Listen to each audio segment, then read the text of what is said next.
हिंदू धर्म में सभी देवी देवता अपने शरीर पर किसी विशेष चीज को धारण किए हुए हैं। ऐसे ही देवाधिदेव भगवान भोलेनाथ के गले में सांपों की माला है। देवों के देव बड़े ही निराले हैं। उनके अस्त्र, शस्त्र और आभूषण भी अन्य देवताओं से भिन्न है। उसी तरह वह गले में नाग धारण करते हैं। भगवान शिव और उनके गले में सुशोभित नागराज वासुकी को लेकर अनेक मान्यताएं हैं। हिंदू पौराणिक कथाओं में नाग इच्छा का प्रतिनिधित्व करते हैं और वासुकी सभी नागों के राजा है। वासुकी प्रसिद्ध नाग है। ऋषि कश्यप के सबसे बड़े पुत्र थे शेषनाग।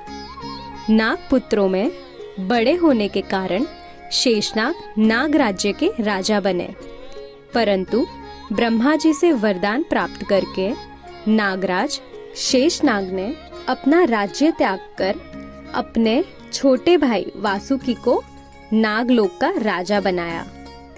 वासुकी नाग ऋषि कश्यप और कद्रु के दूसरे पुत्र थे। ऐसा माना जाता है कि वासुकी नाग ने ही कंस के कैद से भागने वाले वासुदेव और बाल कृष्ण की यमुना के बाढ़ में रक्षा की थी। भविष्य पुराण में ये भी लिखा गया है कि वासुकी नाग के सर पर ही नागमणि विराजमान है। वासुकी भगवान शिव के परम भक्त थे।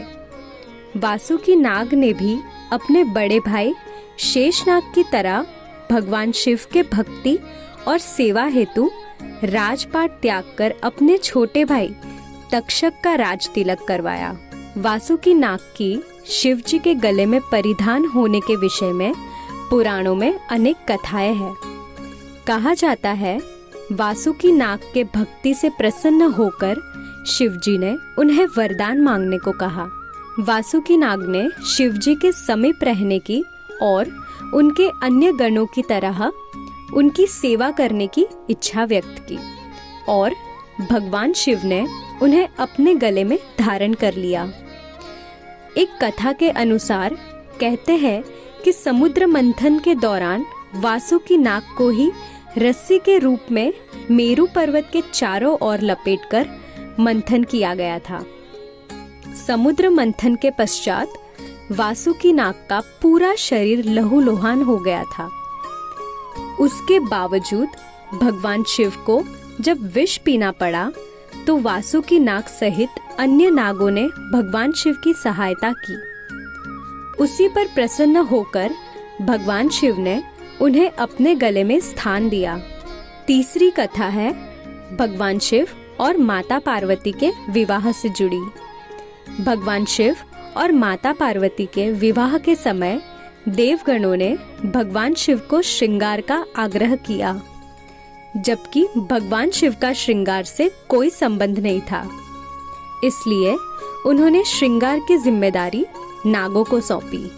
तब वासुकी नाग आभूषण बन भगवान शिव के गले में जा स्थित हुए। उनकी भक्ति और आत्मसमर्पण से प्रसन्न होकर भगवान शिव ने उनके विवाह पश्चात भी वासुकी को अपने गले में धारण किया। भगवान शिव के गले में वासुकी नाग स्थित होने को लेकर ये 3 कथा प्रचलित है, परंतु वासुकी नाग शिव के गले में केवल आभूषण बनकर नहीं रहे। ऐसे अनेक क्षण आए जब वासुकी नाग ने भगवान शिव को अपनी भक्ति और त्याग से उनके प्रति समर्पण को दर्शाया है। त्रिपुरदाह के समय यही वासुकी शिव के धनुष की डोर बन गए। शिव जी वासुकी नाग को अपनी सवारी नंदी की तरह ही प्रेम करते हैं और इसी कारणवश शिव और शिवालय को वासुकी नाग के सिवा अधूरा माना जाता है।